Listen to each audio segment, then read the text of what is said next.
আসসালামু আলাইকুম সবাইকে। আসলে লাইভে অনেকদিন পরে আসলাম। দেশকে নিয়ে আসলে অনেক ভাবনা, দেশকে নিয়ে অনেক কিছু চিন্তা করি। কারণ যতটুকু সময় অবসর পাই তখন দেশকে নিয়ে আসলে একটা চিন্তা, একটা জিনিস কাজ করে। কারণ এই দেশেই তো আমরা জন্ম, এই দেশেই আমার পূর্বপুরুষ, আমার পরবর্তী প্রজন্ম, আমার প্রতিবেশী, আমার ভাই, আমার আত্মীয় সবাই তো দেশে। আমরা সাময়িক সময় দূর প্রবাসে যতই আলোর ঝলকানি, যতই সৌন্দর্য, যতই সুন্দর পৃথিবী, যত কিছু উপলব্ধি করি, আমার চোখ দিয়ে আমরা দেখি, হয়তো আমরা আপ্লুত হই, কিন্তু মনের গহীনে একটা কষ্ট সবসময় থাকে যে আমার দেশটা কবে সুন্দর হবে। এই যে স্বপ্ন, এই স্বপ্ন হয়তো প্রজন্মের পর প্রজন্ম এভাবে দেখতেই থাকবে, কিন্তু এই স্বপ্ন দ্রষ্টা কে হবে বা কার মাধ্যমে সত্যি সেই সুন্দর সময়টা আসবে, এটা নোবডি নোজ। তবুও আমরা স্বপ্ন দেখি, কারণ আমরা স্বপ্ন দেখতে ভীষণ পছন্দ করি। আমাদের দেশের মানুষ দেখবেন যে মাঝে মাঝে গিয়ে এই হুজুরদের কাছে জিজ্ঞেস করে, হুজুর আমি তো দেখলাম যে আমি বিমানে উঠতেছি, তো এটার ব্যাখ্যা কি? তো হুজুর তার মতো করে ব্যাখ্যা দেয় যে হ্যাঁ, সব হুজুরে একই কথা বলে যে হ্যাঁ তোমার হয়তো ভালো সুসময় আসতেছে বা এই সেই ইত্যাদি ইত্যাদি।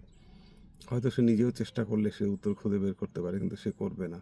কারণ সে মনে মনে ধরেই নেয় যে একটা ভালো যদি একটা উত্তর ব্যাখ্যা পাওয়া যায়, আর যদি মনে করেন কোনো খারাপ ব্যাখ্যা কেউ দেয়, তখন সে ভাবে যে না, এটা হইতেই পারে না, কারণ আমার সামনে অনেক ভালো সময় আসতেছে, এটা হয়তো সে অপব্যাখ্যা করছে।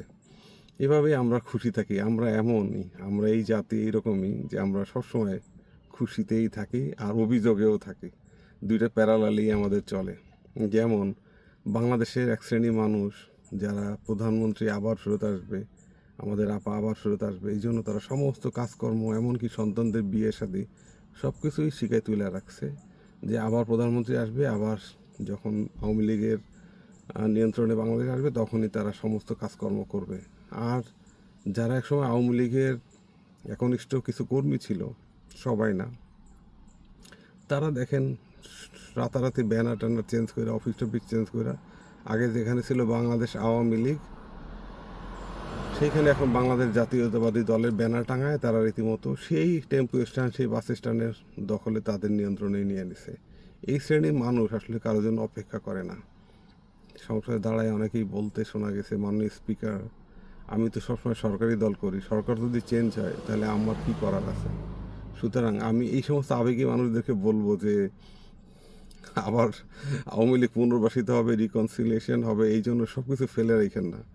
আপনি যদি ভালো মানুষ হন তাহলে আপনি কেন সুসময়ের জন্য অপেক্ষা করবেন? সুসময় আপনি নিজে তৈরি করবেন। যে রাজনীতি আপনাকে অপমান অপদস্থ করে সেই রাজনীতির দিকে আমরা না যাই।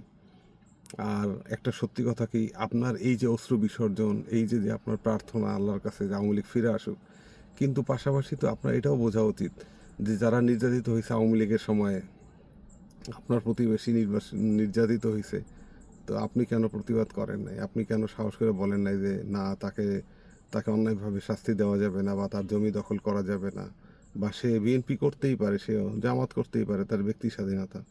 তখন তো আপনি প্রতিবাদও করেন নাই, তখন তো আপনি চুপচাপ ছিলেন।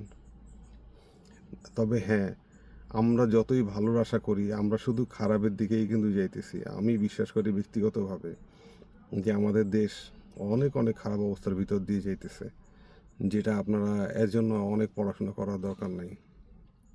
আমাদের দেশে গত আমলে যতগুলো মেগা প্রজেক্ট বা যা কিছু হয়েছে, একটা একটা এক শ্রেণী মানুষ সবসময় বলবে দেখেন যে হ্যাঁ ভালো হয়েছে, কিন্তু অত মনে হয় ভালো হয় নাই। যদি ভালো হয় বলে কি ভালো হয়েছে, হইলে কি হবে? এটা তো অনেক টাকা ঋণ বেশি দিয়ে, অনেক টাকা বেশি বাজেট দিয়ে করছে। এরকম নেগেটিভিটি ছড়াবেই একটা গল্পর মতন। যে মনে করেন আপনি যদি বেশি শুকনা হন তাহলে বলবে যে এ মনে হয় কিছু একটা খায়। আবার আপনি যদি মোটা হন তাহলে বলবে কি এ মনে হয় অতিরিক্ত খায়, মনে হয় 3-4 জনের খাবার একাই খায়। আবার মানে ধরেন আপনি অনেক সুন্দর কাপড় পরলেন, আপনাকে দেখতে ভালো লাগতেছে, একজন বলবে ও সুন্দর কাপড় পরলে কী হবে, আর 14 গোষ্ঠী ছিল ফকির। বা দেখা যায় কোনো 2 নম্বরই কইরা ধান্দা কইরা কাপড় চোপড় কিনছে। আবার যদি ছেঁড়া কাপড় পরে তাহলে হয়তো বলবে যে দেখছো লোকটা, ওর বাপদাদা কত ধনী মানুষ ছিল, এই ছেলেটা কেমন হয়েছে, ফকিরের মতো চলাফেরা, এর কোনো আয় নাই, রোজগার নাই, কোনো ভবিষ্যৎ নেই। আপনি যদি এরকম বিভিন্ন রকম মন্তব্য মানুষ আপনার নামে করতেই থাকবে। সুতরাং আমি যারা সত্যিকারের কোনো দলকে ভালোবাসেন, আদর্শকে ধারণ করেন, তার জন্য বইসা থাকবেন না। তার জন্য আপনি আপনার নিয়মিত যে কাজ সেগুলো আপনি করেন, তার জন্য আপনি প্রার্থনা করেন। কারণ আল্লাহ তো প্রত্যেকটা মানুষের সাথেই থাকেন। আপনি যদি সবসময় নির্যাতিত দলের থাকেন, সেটাও অবশ্যই আল্লাহ চায় না।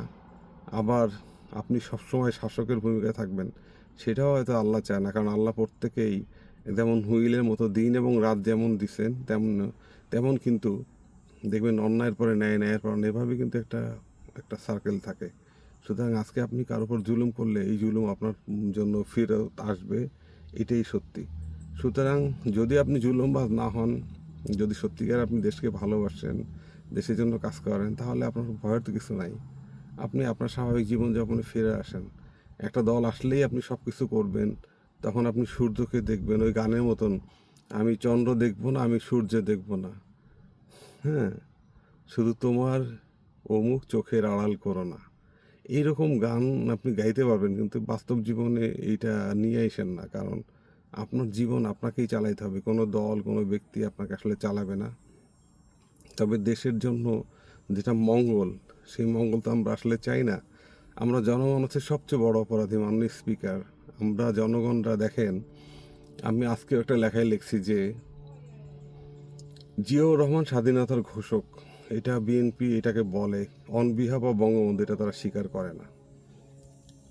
বঙ্গবন্ধু হচ্ছে বাংলাদেশের স্থপতি, এটা একটা শ্রেণীর মানুষরা বিশ্বাস করা তো দূরের কথা, রীতিমতো এটাকে নিয়ে বিভিন্ন রকম মিথ্যা প্রপাগান্ডা ছড়ায়, দেশে পালায় গেছে, হ্যান ত্যান। সে ছিল একজন মানে শাহরিয়ারের মতো একজন, মনে করেন নিম্ন শ্রেণীর মানুষ, তারাও এই ধরনের অভিযোগ করে যে বঙ্গবন্ধু ছিলেন মির্জাপুর, হ্যান ত্যান। কারণ একটা মানুষ, যদি আপনি একজন একটা পাহাড় সম্পর্কে আপনি বর্ণনা করতে দেওয়া হয়, আপনি পাহাড় সম্পর্কে কিছুই জানেন না, আপনি সেই পাহাড়ের চূড়ায় কখনো দেখেন নাই, তাহলে সে পাহাড় আপনি কীভাবে বর্ণনা করবেন? সেই অন্ধ লোকদের মতন, যে পাঁচজন লোক, তাদেরকে বলা হলো একটা হাতিকে যে এই হাতিটা দেখতে কেমন, তো কেউ হাতির লেজ ধরলো, সে বললো হাতি সাপের মতো। কেউ দেয়াল তার পিঠ ধরলো, বললো এটা পাহাড়ের মতো। কেউ তার কান ধরলো, বললো এটা কুলার মতো। তো এইরকম বিভিন্ন জন বিভিন্ন মন্তব্য করবে, কিন্তু একমাত্র আল্লাহই জানেন যে কোন মানুষটা দেশের জন্য, মানব জাতির জন্য কার কী অবদান। সুতরাং এইসব মানুষের, ছোটোখাটো মানুষের কথায় কোনো মহান মানুষকে বিকৃত করা উচিত না। যেমন আজকে একটা লেখায় আমি লিখছি যে জিয়াউর রহমান স্বাধীনতার ঘোষক, অবশ্যই অন বিহাফ অফ বঙ্গবন্ধু, কিন্তু সেই ক্রেডিট তো তাকে দেওয়া উচিত। বঙ্গবন্ধু মুক্তির ডাক দিছেন, তিনি আমাদের মুক্তির সংগ্রামে ডাক দিয়েছেন, তাকে সেই ক্রেডিট দেওয়া উচিত। কিন্তু মাননীয় স্পিকার, আমরা যারা মাঝখানে ধান্দাবাজ, তেলবাজ, আমাদের কি কোনো শাস্তি হওয়া উচিত? কারণ তাদের শাস্তি তো জনগণ দিয়ে দিছে। জিয়াউর রহমান তার জীবন দিয়ে দিছে দেশের জন্য। বঙ্গবন্ধু তার জীবদ্দশায় জেল খাটছে এবং মরার পরেও তাকে বাঙালি ছাড় দেয় না, তার বাড়ি ঘর, তার স্ট্যাচু, সব কিছু।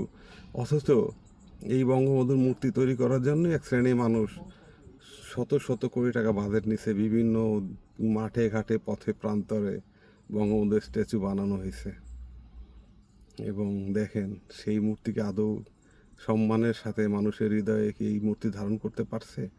কিন্তু যারা সত্যিকারই বঙ্গবন্ধুকে ভালোবাসে, ধারণ করে, লালন করে আদর্শ, অবশ্যই তার ভালো আদর্শ আছে, কোনো সন্দেহ নাই। অবশ্যই জিয়াউর রহমানের ভালো আদর্শ ছিল, যদিও তার ক্ষমতা আসার অনেক বিতর্কিত অনেক কিছু আছে, কিন্তু বঙ্গবন্ধুর সেই সেই বিতর্কটাও কিন্তু নাই বা ছিল না। পরবর্তীতে বঙ্গবন্ধুর নাম ভাঙায় যদি কেউ কোনো রকম কোনো অপকর্ম বা অপশাসন করে, যেটা শেখ হাসিনা আমলে আমরা দেখছি, শেখ হাসিনা একটা আফসোস করে তিনি বলছিলেন যে আমার বাবাকে যখন মারা হলো, এত এত লোক, এত এত দল, এত এত নেতা, কারো কি কোনো সুযোগ হলো না একদিন ধানমন্ডি 32-এ এসে সেটা প্রতিবাদ করার? তো আল্লাহ তো তার উত্তর তাকে দিয়েই দিছেন যে তুমিও তো সেই সেম সিচুয়েশনের মধ্যে দিয়ে গেলা।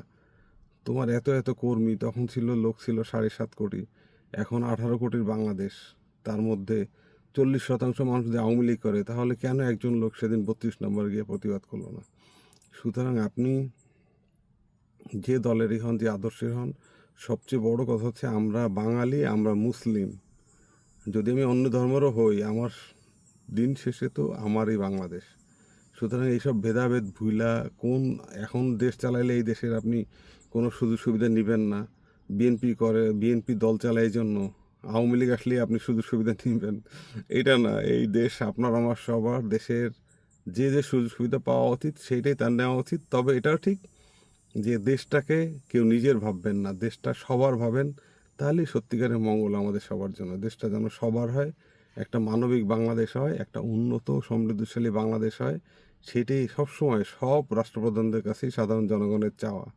অনেক জনগণ শুধু নিজের ব্যক্তির স্বার্থ চায় না, তারা চায় রাস্তাঘাট, তারা চায় বিদ্যুৎ, তারা চায় বিভিন্ন শিল্প প্রতিষ্ঠান, তারা চায় দেশের সত্যিকারের উন্নয়ন, অর্থনৈতিক মুক্তি, চাকরি বাকরি, ব্যবসার, বিশেষ করে নিরাপত্তা, তাদের জমানো টাকা নিরাপত্তা, তাদের জিনিসপত্র, তাদের আসবাবপত্র, তাদের ঘরবাড়ি, সব কিছু নিরাপত্তা তারা চায় রাষ্ট্রের কাছে। কারণ রাষ্ট্রকে তারা ট্যাক্স দেয়।